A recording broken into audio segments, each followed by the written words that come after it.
Hello friends, welcome to my channel discover study with me Preeti Bora. तो दोस्तों, आपको पता ही है कि पॉलिटिकल थ्योरी का कोर्स चल रहा है, जिसमें मैंने ऑलरेडी बहुत सारे टॉपिक्स कवर कर रखे हैं। जो लोग नए आए हैं वो 1 मिनट वीडियो को पॉज करके सारे टॉपिक्स देख सकते हैं। और इसमें मैंने लास्ट कवर किया था कंजर्वेटिज्म, उसका introduction, Clinton Rossiter and Russell Kirk के क्या व्यूज है, एंड मैंने रसल किर्क के 6 कैनन भी बताए थे कि उनके कंजर्वेटिव थॉट पे क्या व्यूज है। तो ये सारे जो वीडियोस हैं उनको एक्सेस करने के लिए आप मेरे चैनल को सब्सक्राइब कीजिए, बिकॉज मैं रेगुलरली पॉलिटिकल कंसेप्ट्स कवर करती हूँ। एंड जब भी कोई नोटिफिकेशन आए तो आपको तुरंत पता चले, इसके लिए आप बेल आइकन जरूर प्रेस कीजिए। तो दोस्तों, शुरुआत करते हैं आज के इस टॉपिक कंजर्वेटिज्म से, जिसका आज हम कवर करेंगे पार्ट 2, यानी कि इसकी ऑलरेडी एक वीडियो में कवर कर चुकी हूँ। तो दोस्तों, वीडियो शुरू करने से पहले मैं आपसे बोलना चाहूंगी कि प्लीज मेरी वीडियो को लाइक करें, कमेंट करें, शेयर करें एंड सब्सक्राइब, बिकॉज इतना कंटेंट डालने के बाद भी जब व्यूज नहीं आते तो थोड़ी मोटिवेशन चाहिए होती है। तो दोस्तों, स्टार्ट करते हैं। तो देखिए, आज हमारा पहला टॉपिक है कि टाइप्स ऑफ कंजर्वेटिज्म क्या है।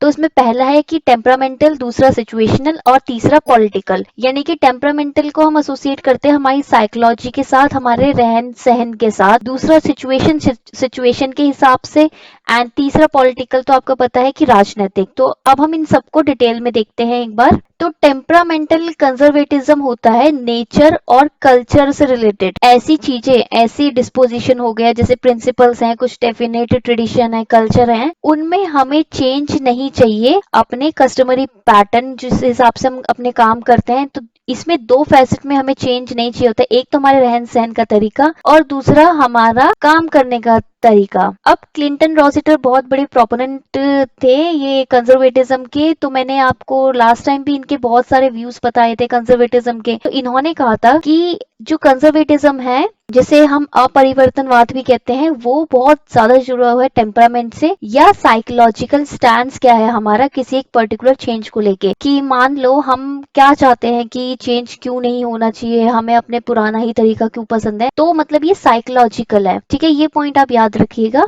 और साइकोलॉजिकल के साथ साथ ये ऐसी चीजें हैं जो हम डेली यूज करते हैं, जैसे हमारे रहने सहने का तरीका, हमारे खान पान का तरीका, हमारा काम करने का तरीका, और हम अपनी सोसाइटी में।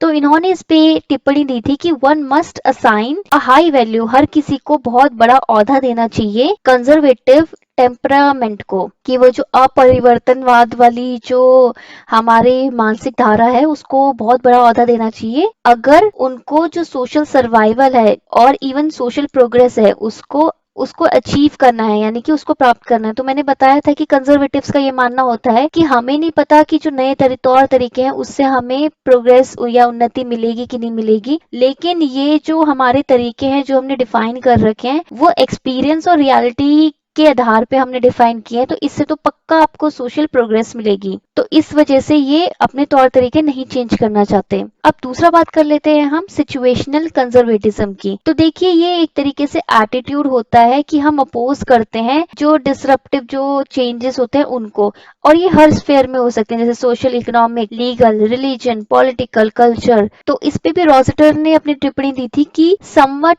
Less a crudely of principles and prejudice, यानी कि प्रिंसिपल्स हैं और प्रेजुडिस हैं जो हम डेली डिस्प्ले करते हैं लोग डेवलप्ड सोसाइटीज में, और ये सिचुएशन पे बेस्ड होते हैं। जैसे कि अगर हमें पता है कि हमें पर्टिकुलर काम करना है तो हम उस पे बिल्कुल भी नहीं हटते, मतलब बहुत ही दृढ़ रहते हैं कि हमें इसी तरीके से काम करना है। और ये सारे लेवल ऑफ लोगों के लिए होते हैं और उनको अपोज करते हैं जो कि स्टेटस को चेंज करना चाहते हैं। मतलब ये बिल्कुल अगेंस्ट है स्टेटस को चेंज करने के लिए। जो लोगों को ये नहीं पता स्टेटस को क्या होता है, तो मैं बता दूं कि स्टेटस को होता है ऐसी सिचुएशन जो कि पहले से थी, यानी कि जब भी कोई कोर्ट में केस होता है तो बोलते नहीं बैक टू स्टेटस को, यानी कि बैक टू लेवल 0, यानी कि जहां से शुरुआत हुई थी वहीं पे रहना है, मतलब वही रूल्स होने चाहिए जो पहले थे। अब बात कर लेते हैं हम पॉलिटिकल कंजर्वेटिज्म की। तो देखिए, universal approach of organised society, यानी कि जो ऑर्गेनाइज सोसाइटी है उनमें यूनिवर्सली जो अप्रोच किया जाता है और सपोर्ट किया जाता है और डिफेंड किया जाता है, वो यही होता है कि जो अभी प्रेजेंटली सोसाइटी है ना वैसे ही रहिए, और ये जो कंजर्वेटिज्म है ना, ये रिएक्टिव नहीं है कि मतलब आपने कुछ किया और उसका हम रिएक्शन देंगे, नहीं, ये पहले से ही एक एक्टिव होगा, यानी कि ये पहले से ही एक्टिव है, यानी कि जो हमने पहले से ही रूल्स बना रखे हैं आपने वही फॉलो करना है। ऐसा नहीं है कि कोई और पहले कोई दूसरे रूल्स चेंज करने की कोशिश करेगा and फिर ये रिएक्ट करेंगे, नहीं, ये सिचुएशन नहीं होती। इस पे रॉजिटर ने बोला था कि whatever has been settled, कि जो भी आपको सेटल करना है और जो भी आपको सही लगे, जो भी ऐसा है कि सबसे कम ऐसा है कि टॉलरेट आप कर सकते हो, या फिर जो भी आपको सबसे सही लग रहा है, और he seems willing to erase some pause, scrub some institutions, even amend his nation's constitution. तो मतलब आप वो कीजिए अपने पॉलिटिकल कंजर्वेटिज्म को बचाने के लिए।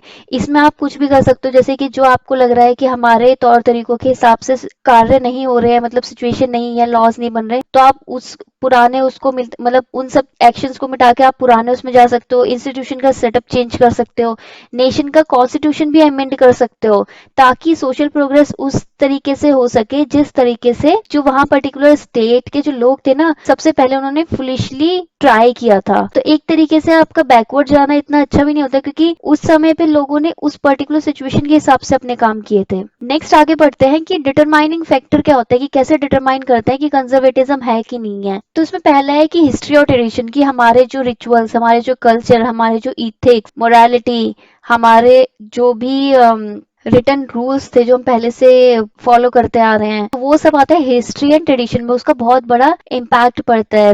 रिलीजियस हम बोलते नहीं कि कल्चरल, रिच कल्चरल हेरिटेज है हमारी। फिर दूसरा आता है ह्यूमन इन परफेक्शन, या फिर प्रेजुडिस, या फिर रीजन, यानी कि जो लोगों का सोचने का तरीका है, यानी कि रीजनिंग होता है कि सोचने का तरीका, तर्क वितर्क करना। प्रेजुडिस होता है कि किसी को पहले से ही जज कर लेना, कि हम पहले से ही चेंज को जज कर लेते हैं कि भाई इससे तो हमारा नुकसान नहीं होगा, तो भाई क्यों ही इस डायरेक्शन में जाओ। और तीसरा है इम्परफेक्शन, कि हमें नहीं पता कि दूसरी चीजों में हम सफल हो पाएंगे कि नहीं। तीसरा है रिलीजियस और मोरालिटी का बहुत बड़ा रोल है। रिलीजन का मैंने बताया था ना कि बहुत ही क्लोज सेटअप होता है पॉलिटिकल के साथ, तो इसी सेंस में मोरालिटी का, क्योंकि वही इंसान की जो साइकोलॉजी है वो बनाती है, वही फिर हमारे सोशल एंड इकोनॉमिक और पॉलिटिकल बिहेवियर डिसाइड करता है कि कैसा होगा। और जब ये हमारा बिहेवियर डिसाइड हो जाता है, तो उसके बाद ही हम ऐसी विचारधारा के हो जाते हैं कि हमें कुछ परिवर्तन नहीं चाहिए। फिर चौथा है कि ऑर्गेनिक सोसाइटी, हमारी हमारी लिबर्टी, इक्वालिटी किस ऑर्डर में कितनी मिल रही है, उसके हिसाब से हम अपने कार्य करते हैं। फिर हम पे किसकी अथॉरिटी है, किसकी पावर है, उससे बहुत इम्पैक्ट पड़ता है। अगर देखिए हमारी गवर्नमेंट ऐसी होगी कि हमें डेमोक्रेसी दे, तो हम बहुत ही लिबरल होंगे और हम जो चेंज है उसको वेलकम करेंगे। अगर हमारी गवर्नमेंट ही ऐसी होगी कि बहुत ही अथॉरिटेरियन होगी और उसको बस एक ही पर्टिकुलर आइडियोलॉजी में बिलीव होगा, तो हम भी तो वैसे ही एक्ट करेंगे ना।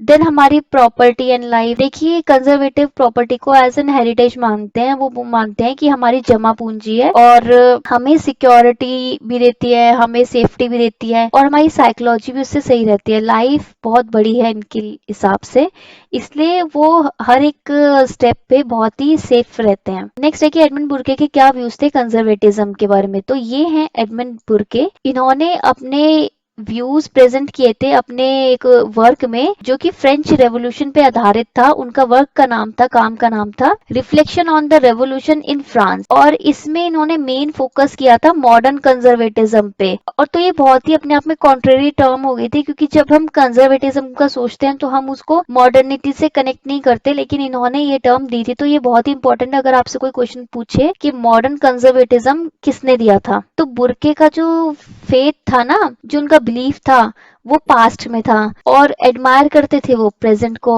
और वो अपोज करते थे इनोवेशन को। वो इंसान के नेचर के बारे में उनका व्यू ज्यादा बड़ा नहीं था, मतलब रिस्ट्रिक्टेड ही था।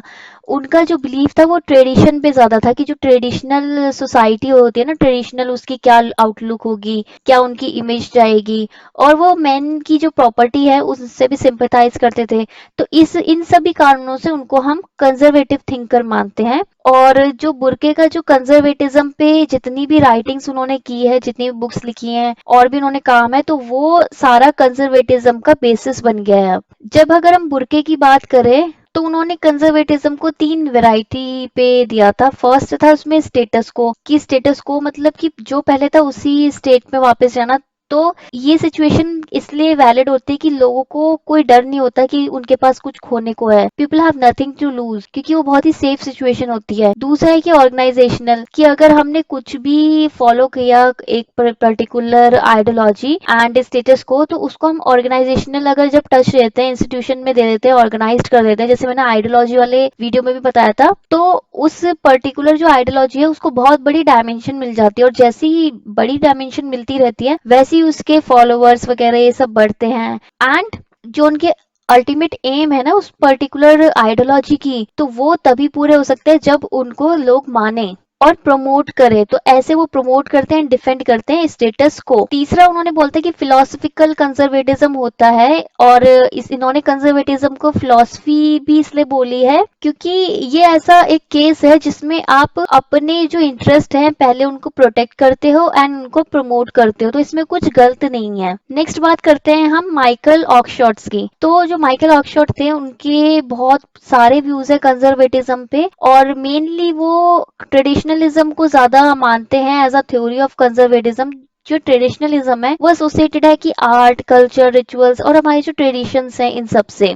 और इनके जो व्यूज है ना कंजर्वेटिज्म पे इन द फील्ड ऑफ, जैसे पॉलिटिक्स हो गया, मोरल हो गया, या फिर हमारी लाइफ के बेसिस पे, वो बेसिकली डराइव किए गए हैं कि जो उन्होंने नेशनलिज्म को यानी कि राष्ट्रवाद की भावना को क्रिटिसाइज किया था, का विरोध किया था, तो उससे उनके ये सारे व्यूज आए। फिर अब इनकी व्यूज थोड़ा डिस्कस कर लेते हैं कि जो पॉलिटिक्स का आइडियोलॉजिकल थोड़ा स्टाइल है ना, वो आप बहुत ही कंफ्यूज कर जाते हो ideology as a rationalist scheme, और मेनली उसको एक इंडेक्स मान लेते हो। इंडेक्स मतलब जैसे आपने बुक देखी है, बुक होती है डिटेल्ड, पूरा सब कुछ एक चैप्टर आराम से लिखा हुआ है, लेकिन उसका आगे इंडेक्स क्या होता है, एक शॉर्ट समरी होती है कि कौन सा चैप्टर किस पेज पे है, एंड शॉर्ट में थोड़ा बहुत उसकी सब हेडिंग्स हो गई। तो जब अगर आप सिर्फ पॉलिटिक्स के जो आइडियोलॉजिकल स्टाइल को सिर्फ रैशनल स्कीम के साथ कंफ्यूज कर देते हो, तो आपको एक ऐसी ही पिक्चर मिलती है।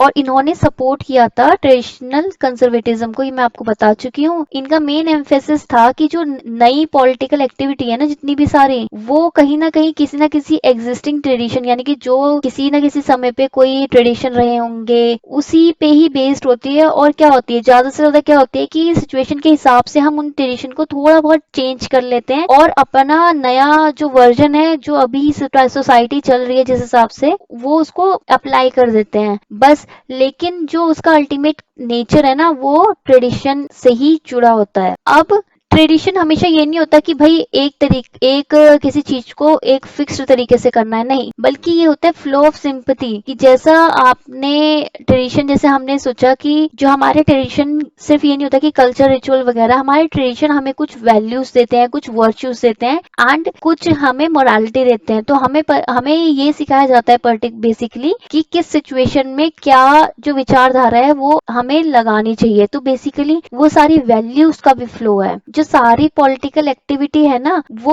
उसी का ही नतीजा है, यानी कि कॉन्सिक्वेंस है। मतलब अपने आप से कुछ नहीं होता, कॉन्सिक्वेंशियल होता है सब कुछ। और traditional style of politics he only legitimate style है। लेजिटिमेसी कब मिलती है किसी को, एक उसके पास पावर हो, और दूसरा अथॉरिटी भी लोगों ने दी हो, यानी कि लीगल सिस्टम के अंदर हो। ये बहुत ही, ये चेंज को भी अपोज करते थे, इनफैक्ट ये इनोवेशन को भी अपोज करते थे। मतलब इनको थोड़ा सस्पिशन था दोनों के बारे में, मतलब डाउट था। तो इसलिए ये प्रेफर करते थे लोगों को कि भाई 2 बार देखो, अगर तुम्हें कुछ चेंज करना है तब भी आप 2 बार सोचो, तब जाके कुछ करो। इनका एक ऐसे आया था बीइंग कंजर्वेटिव, उसमें इन्होंने बोला था कि कंजर्वेटिव का मतलब ये है कि आप प्रेफर क्या करते हो। अगर आप ये प्रेफर करते हो कि आप अननोन से बेटर आप फेमिलियर वालों को प्रेफर करते हो, और ऐसे चीजें जो आपने ट्राई नहीं की है उससे ज्यादा आप प्रेफर करते हो वो सारे स्टेप्स जो आपने ट्राई किए हुए हैं।